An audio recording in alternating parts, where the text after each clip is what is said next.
Phuket Variety on Radio Thailand Phuket 96.75 MHz. Golden Oldies, news about Phuket and national and international interesting items.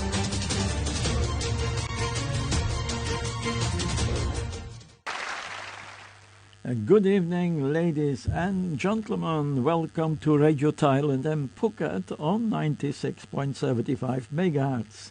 I'm Herman, your host for today, as well as every Saturday and Sunday evening from 5 till 6 p.m. We listen to The Pebbles, 7 Horses in the Sky. Not an English, not an American, not an Aussie band, but a Belgian rock band from Hoboken, Antwerp, who came out of the beat boom and would enjoy some international success in the late 60s. The band was formed in Hoboken by Fred Becky Beekmans and Bob Balmans, calling themselves the Fredstones. In 1965 they met their producer Norman Petty, who was on promo tour, and they suggested them to change their name in The Pebbles as the daughter of the Flintstones. 1967 they signed with manager Louis de Vries, who was also working with Ferry Grignard. Ring ring, I got to sing, de Vries managed to get him signed with the record label Barclay. 1 year later they released the single Get Around, which became their first hit. Their next single, 7 Horses in the Sky, 1968, became their biggest success. The band scored a couple of hits in Belgium, France and Spain, and started to build a good live performance reputation, which resulted in them sharing the bill with Jimi Hendrix and the Small Faces at the Olympia in Paris. Barclay was not interested in the Anglo-Saxon world, so they never released something in the UK.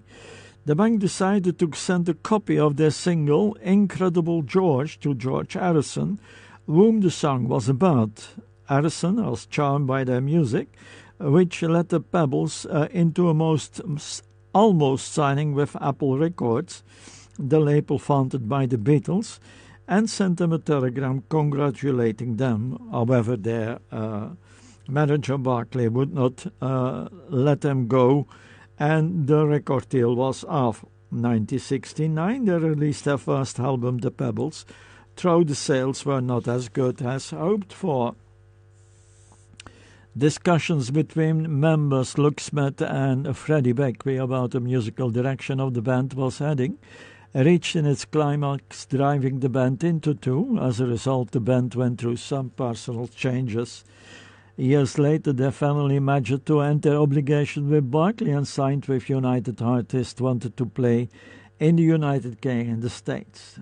1973, they released their second album, Close Up, but they have some minor hits, but never managed the level to have the success as before. The band split in 1974, with certain members starting their own projects. The Pebbles are still considered to be one of the first and most successful pop-rock bands in Belgium. Their keyboard player, Luke Smets, died last August at the age of 76. And let's have some music, music that's coming from the States, with the very famous and lovely of a lot Ray Charles with America the Beautiful, followed by an United States musician from Detroit, Michigan, not famous in the States but famous in South Africa. Rodriguez, born 1942, passed away this year, as also a remembrance on his passing away with Street Boy. Today is the local restaurants. We all know that Phuket Old Town is a tourist city with different cultures, a lot of nationalities, and its own kitchen, a mix of Chinese, Thai and Malay. The author of this article takes you to her choice of restaurants, Up to you to try them and to be the judge. At the first spot, she mentioned Kun Yin Yot Pak, a restaurant that has been here for more than 30 years, with on the menu Rat Nai, noodles with gravy sauce. Those noodles are said to have a mellow taste, ready to eat without any seasoning. Satay is also on the menu, and desserts like Kanom Tuwai are unique for the shop. Location in Pagna Road in Phuket. O Tao Bang Niao is the next on the list, famous with the Phuketians. Foods made from steamed taro and seafood, stir-fried eggs, mixed with rice flour, topped with fried garlic and pork rind, is a very fragrant meal and delicious to eat. You find them under the overpass in front of the municipal Ban Bang Niao School in Muang. Next on the list, and a shop familiar for many locals, is Go Ben's dried rice porridge. No matter how many times you pass by this shop in the evening time, it is packed with customers. Dry rice porridge topped with fried garlic and pork mint, served with an hot soup, is the highlight of the menu. Of course, you can ask as well for crispy pork and intestines and organs with the local dipping sauce. Most customers believed if it's the max, it's upon you to try it. They sell also a lot of mama noodles as well. Location on the crossing of Papitat and Krabi Road in Talat Nua. A Wan Yan shop is next, with a menu based on ancient recipes like Mu Hong. 3 layers of pork with a flavorful, sweet taste sauce and a fragrant smell of spices. Other items are the crab curry with betel leaves, stir-fried liang leaves with scrimps and eggs, a scrimp paste with chili paste, and crab omelette. All those dishes are Aroy Mac. Location on Tepkasatri Road in Talat Yai. Desserts are the next. After a nice meal, a dessert is a must. A toast shop in Phuket Town, a Phuketic coffee bar, is always crowded. They produce roasted butter toast with ice cream. It is told to be smooth and mellow. The location is at the roundabout at Ranong Street, Talat Nua. Shiva is the next place to be for desserts. Recommended here is the rich salted eggs binsu, a dessert with softness of ice crystals, delicious with the house-made sauce. You want more perfection? Try the bua loi, a Thai dessert of rice flour rolled into small balls and cooked in coconut milk and sugar, inspired by a Chinese dessert, Tang Gu Uan. Other dishes to try out are available as well. Dessert lovers cannot miss this place. The location is at 99 Yawara Road in Talat Nua. When you hand trap with a drink, tea, boiled sugarcane, a place where teenagers met and people who are sleeping late come here to have the drink, because the drink is believed to relieve tiredness. Where to find? The location is in the front of the ex-Robinson in Phuket Town. And music. Next performers are both United States artists, Roberta Flack, and singer with top number hits, born in 1937 till now. Jazz, soul, rhythm and blues. She brings us The First Time I Saw Your Face, followed by the United States singer-songwriter-musician with an impassioned style of singing and complex structured lyrics, passed away in 1918. Roy Orbison, Our Love So Beautiful.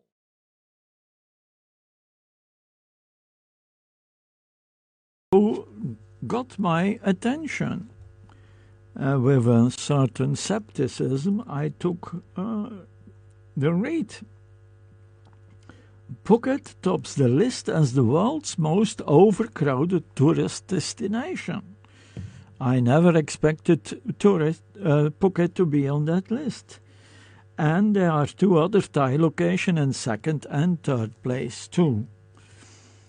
So they say if you are dreaming of pristine beaches, delectable street food, hundreds of fine dining options and a unique Thai cultural attractions, Phuket would certainly be on your travel radar.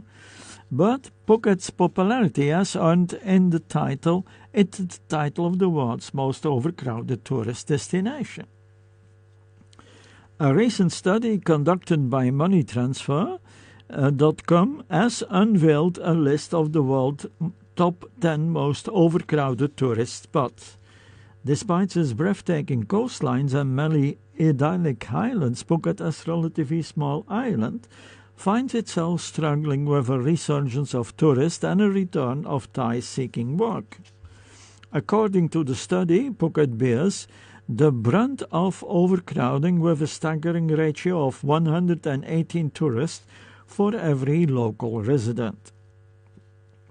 This high-popping statistic underscores the island pressing of over-tourism plaguing the province. The consequence, so the article maintains, are many, including rising cost, heightened pollution levels, and overall unpleasant experience for visitors. Certainly, residents and tourists note the increase in traffic volumes, not only in the public tourist towns, but along the main roads connecting the island. Phuket is not a sole Thai victim of overcrowding, as the study reveals. Pattaya and Krabi follow closely behind in the second and the third positions of the list. Pattaya is famed for its vibrant nightlife, while Krabi boasts stunning beaches and a wealth of water-based activities. Unfortunately, these three popular holiday destinations are also grappling with the same overcrowding challenge. Turkey and Greece have also more than one location in the top 10.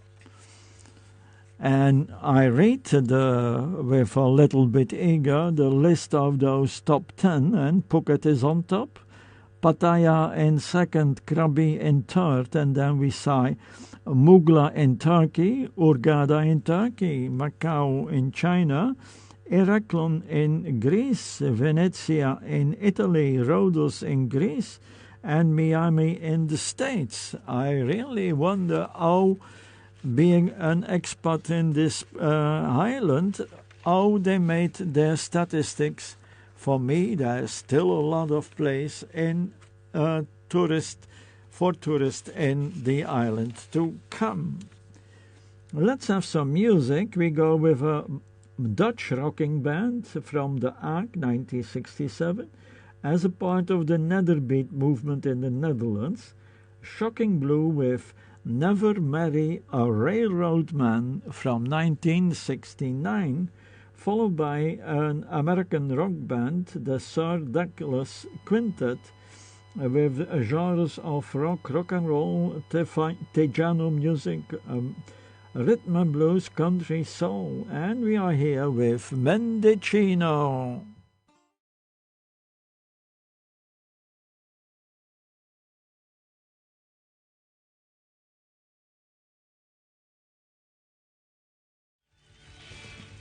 Tourism is the job where we all living from. And let's look what the Prime Minister set as goals for 2024.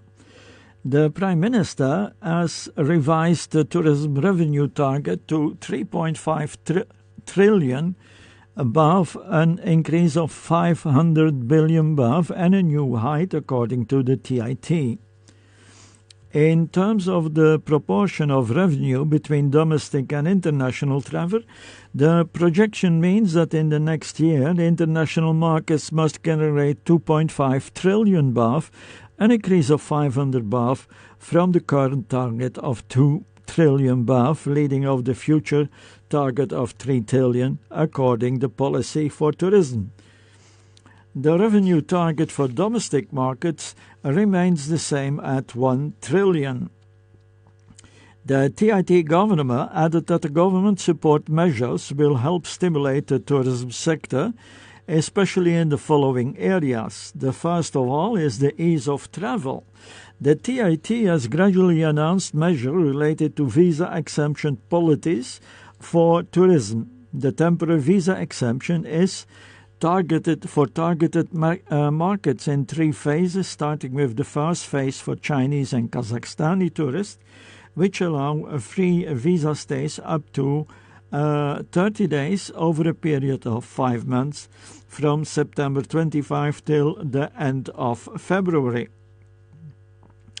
The second phase for Russian tourists extends the stay to a maximum of 90 days from the previous 30 days for a period of 6 months from November the 1st to April the 3rd. And the third phase, covering Indian and Taiwanese tourists, allow a visa-free stay up to 30 days with a maximum period from 6 months from November 10 till May 10.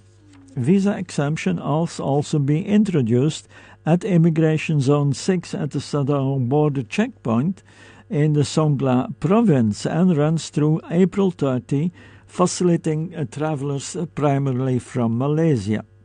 The government is currently studying potential measures for other border checkpoints such as Betang in Yala provinces, Sungai Kolok in Narathiwat, and Wang Prakan in Satun. The second point is the expansion of targeted markets. Strong growth has been observed in the markets such as Russia, South Korea, Vietnam, United States, and the Middle East. Then this last one primarily due to the increase of diplomatic ties between Thailand and Saudi Arabia. The Chinese market, meanwhile, despite the visa-free measures since the end of September 2023, remains marginally weaker, with approximately 8 or 9,000 daily arrivals. TIT anticipates a continuous positive trend with a Chinese arrival reaching over 10,000 a day in November. So in the first 10 months, the Chinese market has been approximately 2.8 million arrivals. And then as number 3, we go to communication and marketing campaigns. The TIT will launch marketing and image campaign. A new tagline with the concept "Meaningful Relationship" will be introduced at the upcoming World Travel Market, the world's second largest tourism trade show, with kicks off in London in this month. This campaign aims to convey meaningful messages about tourism in December. Another campaign titled "Thailand Always Cares" will be launched to communicate the image that Thailand tourism sector cares about tourists from all markets. And number 4, economic stimulus measures. The highlight is the organization of activities and events. On November 10, Cetra will preside over a press conference, that was yesterday, over soft power through festivals. One of the highlights is the organization of colorful Bangkok Winter Festival this month and the next in the capital. This is being put together with the collaboration of the Minister of Tourism, the TIT, the Minister of Culture, the Bangkok Metropolitan Administration, and the National Soft Power Committee. And feature 5 main events: the Colorful Waterway Activity, Floating Lantern Festival 2023, Vichit Chao Praya Activity 2023, Amazing Thailand, Passport Privilege Activity, Amazing Thailand Marathon Bangkok, and Amazing Talent Countdown 2024. The Minister, Tarai Minister, has emphasized the importance of elevating activities and events from local to international levels during the last 2 months of the year. More than 3,000 activities and events will take place nationwide, organized by both public and private sectors, according to the Prime Minister. And it's time to say goodbye. Thank you for listening. Hope you enjoyed the music, and we leave you for the rest of the weekend with Bruce Springsteen, an American rock singer, songwriter, guitarist. Born in 1949, his nickname is The Boss, and The Boss brings up seats. Good evening, ladies and gentlemen, and enjoy the double street market from Larchai also this weekend and in the next weekends to be. Good evening to you.